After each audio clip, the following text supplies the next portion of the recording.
Hello, everyone. Welcome back to Star Sisters and the second episode of this three-part mini-series of how God is transforming my heart.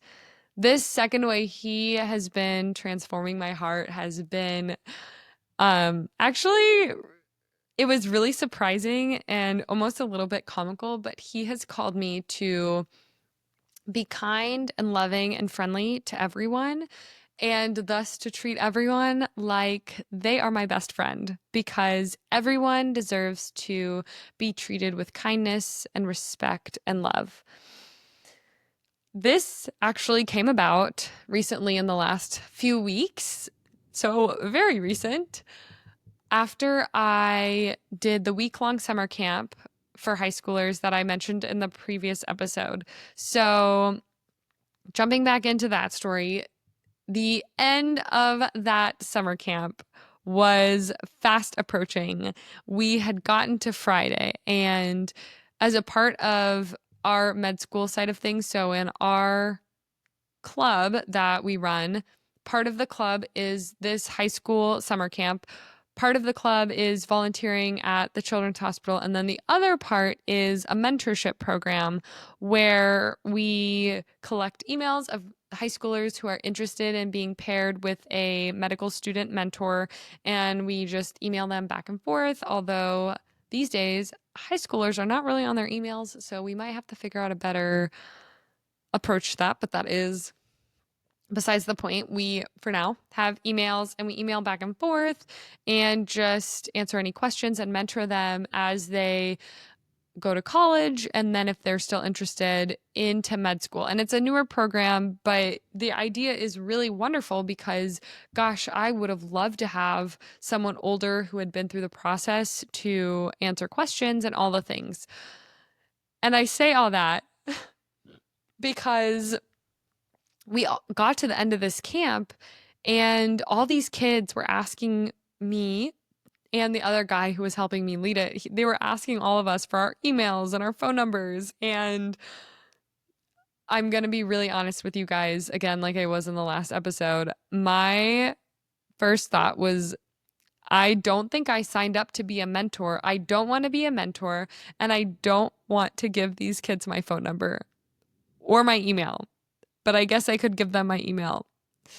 Oh, and just even saying that out loud, I'm like, why, Kate? You would have loved that. You would have loved that in high school. You would have loved someone just to like answer a quick question here and there. Um, but of course I wasn't going to say no.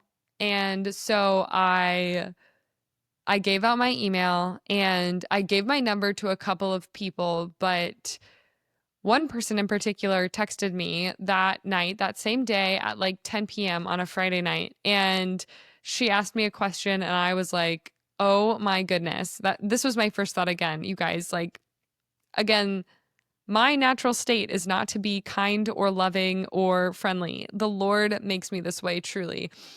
Because my first response was, oh my gosh, how did she get my number? And how do I play this off without seeming too unfriendly from like definitely a people pleasing point. And you guys, this was a few weeks ago. So the Lord is definitely still working on me. He is still transforming me. And that is probably going to be happening for the rest of my life. Again, I am by no means perfect. I am just along for this ride.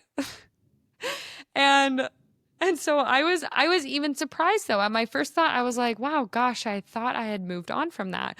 I thought I had moved on from this selfish, almost judgy heart posture, but clearly not. Clearly, that is my natural state, and the Lord makes me good. And so I didn't respond to this girl for days, and I was going to talk to my best friend about it. Like, okay, what should I do? I didn't want her to have my number, all this stuff. And I didn't talk to her about it because we just got busy. And so then I asked the Lord about it. And at first he was quiet because he was like, Kate, come on. Or I imagine he was like, Kate, come on. Oh my gosh. I was like, okay, okay, okay. I'll reply. I'll reply. So I replied like Monday. She texted me Friday night. And then we texted back and forth a little bit that week because I kept taking like at least a day to reply to her. And at the end of the week, I was like, Lord, she keeps texting me. How do you want me to reply? And then he told me, he just like dropped it right in. He was like, Kate, what if you just treated everyone like they were your best friend? And immediately I was flooded with this sense of relief, like a huge weight had been lifted off of my shoulders. And kind of piggybacking off the prior episode where I mentioned that I used to really keep score of how people treated me so that I could treat them with a what I thought was a equal amount of generosity. It was almost the same thing with love and kindness, where if people where and I'm honestly actually just now realizing this as we are recording. I used to feel like people had to earn my love and earn the kindness that I would treat them with. And so I really held back and reserved it for certain people, my best friends, and honestly, sometimes my family, but family is a whole different story. Um, but what I realized is that everyone absolutely deserves to be treated with love and kindness, no matter who they are, no matter, well, and we can make extreme cases, but for the most part, no matter how they've treated you, I want to treat everyone with love and kindness, even if people are rude to me, because it is not my job to judge. Like I was saying in the last episode again, Jesus is going to judge everyone at the end of the age. And so, hallelujah, that responsibility is lifted from me. Now, if someone really, really wronged me, or if I have a past with someone, of course I can forgive them and treat them with kindness and love. But if someone really wronged me, I probably will not try overly hard to interact with them. So, of course, there's caveats. Of course, there's the exceptions. But for the most part, the Lord has convicted me to treat everyone with love and kindness. And the amount of peace that this has brought me is just like, it's like I want to say it's like I'm discovering Christ all over again. It's not. That was the most wonderful thing ever. And maybe it is. Like as I discover more and more of how he is calling me to live and to be and to become the woman that he is creating me to become, or he is calling me to become, it just brings me more and more peace because Christ truly is peace, among other fruits of the Spirit.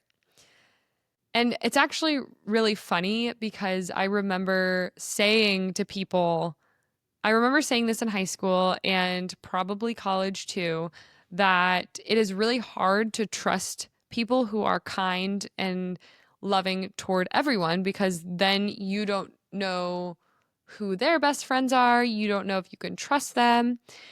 And maybe this could be true if someone is faking it. But if someone is genuinely kind and loving toward everyone, then they are genuinely kind and loving toward everyone.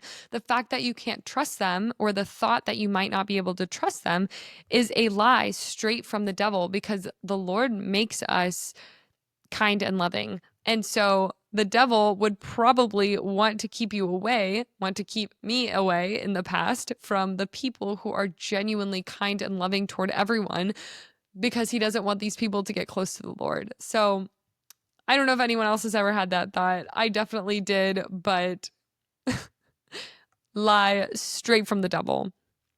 And the Lord has actually, since I've had that realization, he has really challenged me to follow him in this way, if that makes sense. I'll give an example. So my little brother has a wonderful, wonderful group of friends that he hangs out with.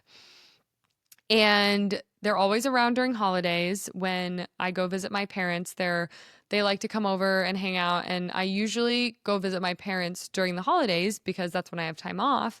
And my brother's there and his friends are there. And for years, I'm telling you, it has been years. I would not hang out with them. I would say hi to them when they came over, but I would hang out with my parents and watch TV or go read a book and be by myself. And I cannot tell you which comes first, the chicken or the egg. It's that sort of situation, but I can't tell you if because I'm by myself, I become judgmental because I want to be with the group, or if it starts with, oh, I'm a little bit judgmental. And so then I go be by myself because I don't want to hang out with them.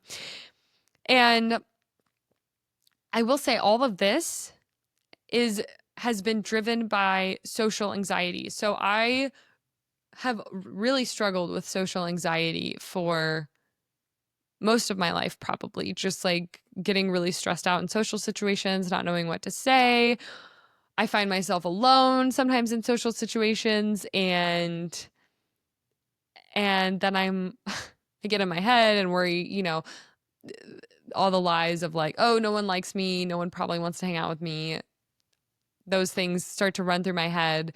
And I really struggled with that for a long time, and then turned to drinking in college, and that actually helped a lot with my social anxiety.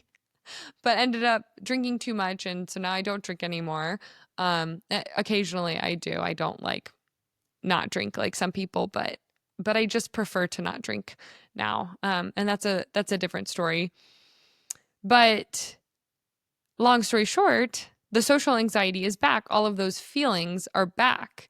And recently I was visiting my parents and my brother was there and he had his friends over and I knew they were coming over. And I decided before they were going to come over, I decided that I was going to go hang out with them. This was right after the Lord convicted me of treating everyone like they were my best friend. And so I was like, okay, I'm going to do it. I'm not going to let social anxiety tell me what to do. I'm going to let the living God tell me what to do, and I want to be obedient to him. And so I was going to go hang out with my brother and his friends. And you guys, oh my gosh, I probably spent about 80% of this afternoon, evening feeling super anxious. And I spent, oh gosh, it was probably maybe like 5.5, 6 hours hanging out with my brother and his friends who I didn't know very well because I had never hung out with them. I'd never really talked to them. We were playing, my brother's just graduated college, so we were playing drinking games and I wasn't drinking and I had other people drinking for me um and you guys, oh my gosh. Yeah, I am truly telling you that 80% of the time I wanted to retreat, and it really felt like retreat and go hide. That is what I wanted to do. And yet, Paul says in the New Testament over and over, put no confidence in your flesh. And that is, I've been truly practicing doing that. Again, that is something I'm not very good at. By no means perfect. It's just something that I have been practicing because I want to follow the Lord and I want to be obedient to him and him alone. I don't want to listen to my fleshly desires. And so in this situation, when my fleshly desires were like, Kate, we need to go run and hide and be alone, I was like, okay, I'm going to go take a 2-minute break, walk inside, maybe go to the bathroom, get some water, and then I'm going back out there. And oh goodness, and it ended up being so wonderful, you guys. Oh my gosh. My brother and because of this, because I had not really hung out with him or his friends because of my social anxiety, it definitely came across that I was unfriendly and I didn't care about him or his friends. And whether or not he admits that, I know that is true, right? But I really do care about my brother and I really do care about his friends. And so he called me after I left and we went back to our lives and we just had such a wonderful conversation and he said his friends really liked me and so I take no credit for that at all. I give all of that glory to the Lord who was shining through me, even when I was not feeling confident in myself at all. I was just doing my best to be obedient to the Lord, and to just hear that and to have such wonderful conversation with my brother afterwards is truly a testament to the Lord and the good that he can do even when we are not confident in ourselves and when we are not sure of ourselves. He uses us in spite of that because he knows how we are going to act. He knows what we're going to do. He knows our story. As long as we choose him, he can work with us. He can work with anyone. Um and I'm still learning a lot about all of the people in the Bible, but even Peter, who denied Jesus 3 times, the Lord then lifted him up, filled him with the Holy Spirit, and he was a rock of the church. And so the Lord can use anyone despite our shortcomings. He uses our brokenness for his glory. He only asks for our hearts and that we choose to follow him. And it really is so beautiful to see what the Lord can do when we choose him, because I truly take no credit for this. I'm telling you, you guys, when I tell you I want to be by myself and my natural state is to judge and all these things that are just a part of the brokenness of this world, but God makes me good. I mean it. I mean God makes me good. He is what is truly changing me. And it's just really cool to see because you really just you can't make this stuff up. So that is the second way the Lord is transforming my heart. He is asking me to get out of my comfort zone and really trust him even when my flesh says otherwise, even when I don't necessarily want to. My desire to be obedient to him and to listen to him usually is stronger, not always. Actually, maybe not even usually is stronger. My desire to be obedient to him is present. That's what I will say. That's what I'll land on. It is present. And it is truly just so wonderful to see what he can do. And so I will wrap up this second story there. If you enjoyed this, I would be so grateful if you went over on Apple Podcasts or Spotify or wherever you're listening to this. And if you left a 5-star review, that would mean the world to me. And if you want to connect, I would love to hear from you. You can reach me over on Instagram at Kate Genty. I would just love to connect and see what you're loving about the show and hear about your story as well. Until next time, I will catch you on the next episode.